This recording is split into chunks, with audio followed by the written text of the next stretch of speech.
Hello, I'm here with Mark Kerns, the chairman of the Security Services Advisory Group, and we're going to be discussing the origins of the group and its progress to date.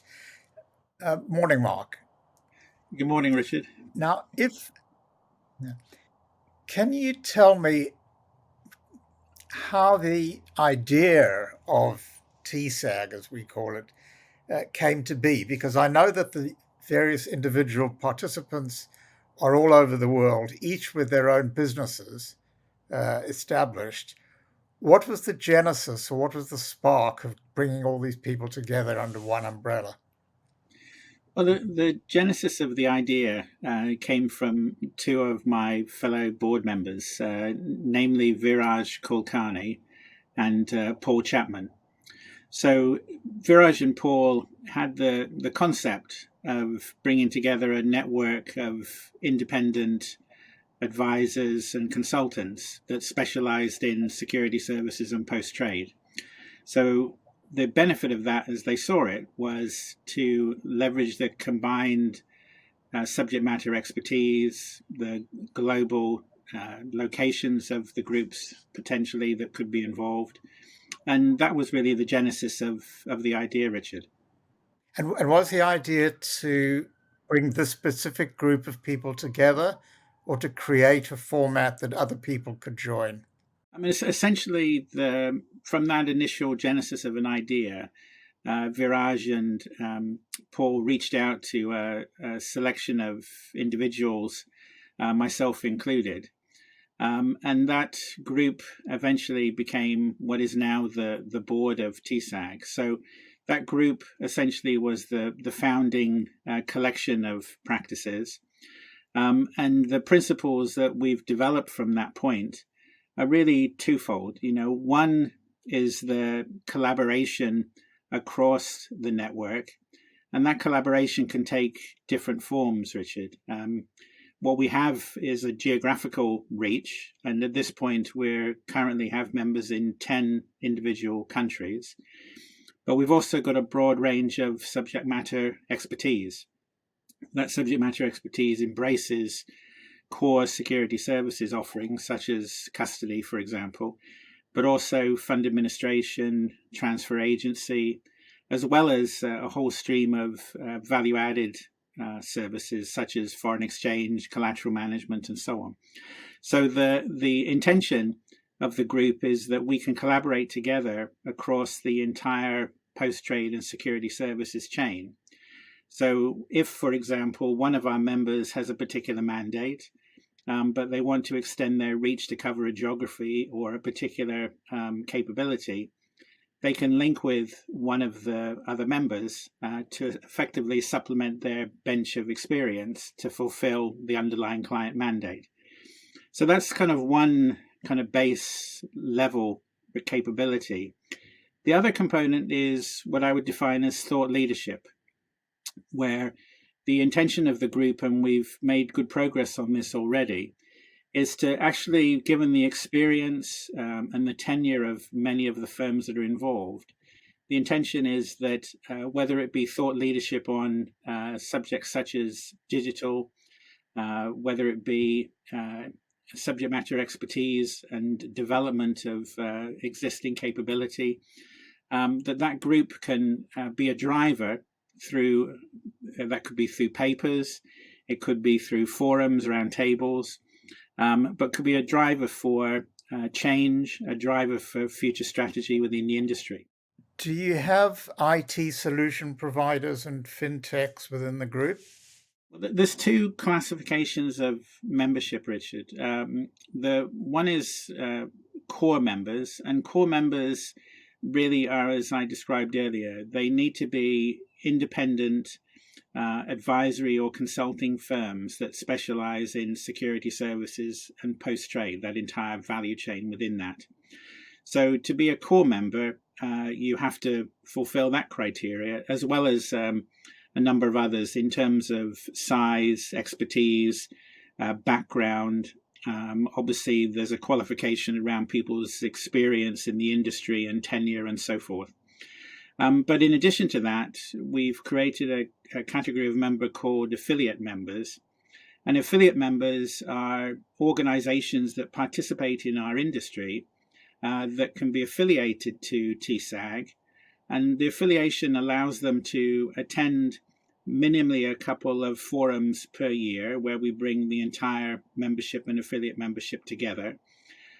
Plus also, it gives them an opportunity to represent what they do from a service perspective to the collective membership so that there's awareness of their capability, and the members obviously can refer to that if it's relevant for individual client engagements. But the affiliate membership is open to banks, it's open to fintechs, it's open to all other participants in the industry that are relevant and that also kind of fulfill our qualification requirements. So if you look ahead 12 to 24 months, how different do you expect TSAG and its activities to look compared to today and what you've described up to now? I think the launch period and was back in August, and we've now obviously turned into 2021. And I have to say, the progress that we've made has been extremely encouraging. So, in addition to the founder group, we've added selected new members. We added our first affiliate member recently. And as we add members, we're publicizing that fact.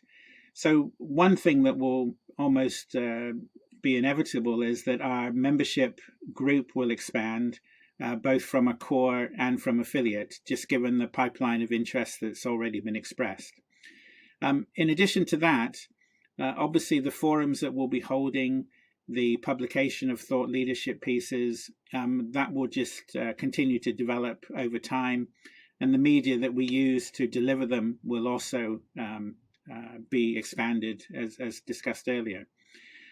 As it relates to the collaboration, the exciting thing is that there's already developing collaboration between members within TSAG. And each individual firm has had contact with other members to understand capability, understand reach, and that's already resulted in different forms of collaboration, whether it be collaboration associated with executive search, whether it be collaboration related to research, whether it be collaboration between geographies in the interests of a common client. That's already happening. So we'd expect more of that to happen, and for the proposition that we have individually and collectively to continue to expand. I think more broadly, we're hoping that TSAG, the expertise that the collective group has, will lead to kind of greater engagement across the whole value chain from a client point of view, and that TSAG will be recognized as one of the key advisory forums across the securities and post-trade industry. And as I say, the initial signs are very encouraging. Some of the things that we have in the works and ideas that we've developed, we'd expect that traction will continue. And some of these areas, Richard, are in some ways bringing things back into the industry, given the experience that the group has collectively. So as well as the thought leadership, we're currently investigating the potential to do selective training on particular subject matter. That could be strategy, it could be on particular disciplines, it could be on the geographical structure and regulatory environment in certain markets. And some of the group members already have experience of this, ranging from industry forums through to universities. And that's another element that has got potentially quite exciting outcomes. And finally, Mark, it would be remiss of me not to ask a question about the current operating environment under the pandemic. Now, clearly, as an organization which is geographically dispersed, you're probably, I would imagine, well set up to cope with the working from home type environment. But are there any aspects of the current situation that make it difficult to grow? For example, client visits, how do you handle that? I think, Richard, it's you can't have a session like this without this question. So I'm pleased you've asked it.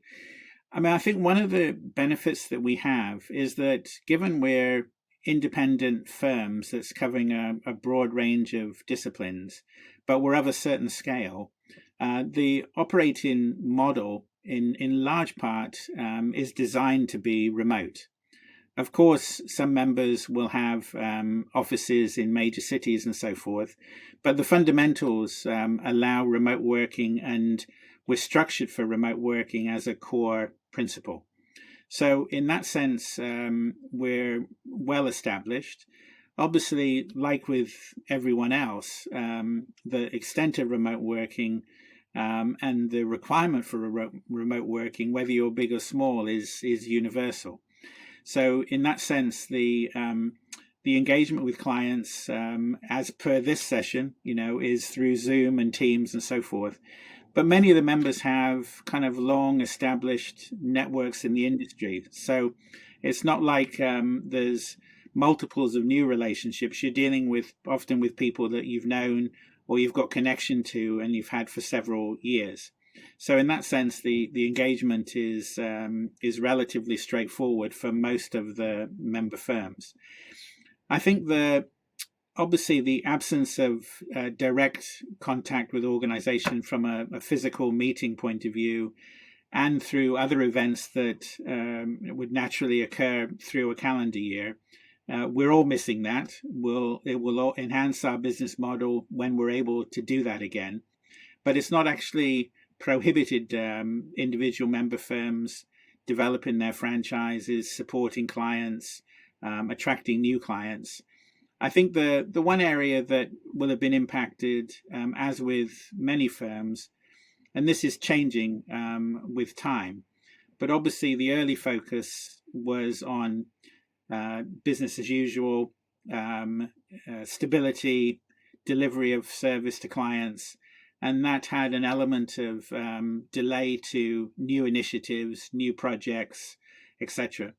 But that really started to change after the first few months of this environment. And clearly, with the agenda that we have in our industry, in my career, there's never been a broader agenda. There's never been more challenge, whether it be associated with remote working, whether it be associated with changes to culture because of the environment and the need to communicate with staff for a whole variety of reasons that you'll be familiar with. So once, which will happen eventually, people get back to what they think of as a normal working environment and the restrictions are dropped, do you see that likely to make any changes in the way that TSAG operates?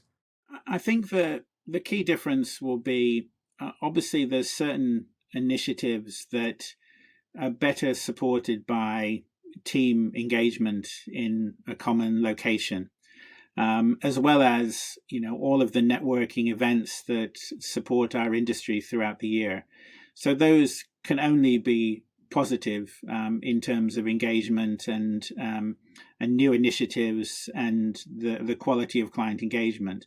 As I said, our individual businesses haven't been materially impacted, but the physical contact is clearly going to be an additional boost on many, many levels for all of us. And we'd expect that certainly where we're looking at forums where bringing people together, be it associated with thought leadership or other initiatives, that will be very powerful, as will events where TSAG members will be present. And the events that we're used to in our agenda around CYBOS, the network forum, etc. Obviously, those are key for our industry from a networking and development and client engagement perspective. So these are all pluses. But in terms of the impact, we've been fortunate that we've managed to maintain momentum. And TSAG was launched in lockdown. And obviously, we've achieved a lot in lockdown, and we'd expect to, once we're able to connect directly, it'll add even further impetus to our program. Okay, thanks a lot, Mark. I look forward to tracking your progress. Thank you very much, Richard. I appreciate the time.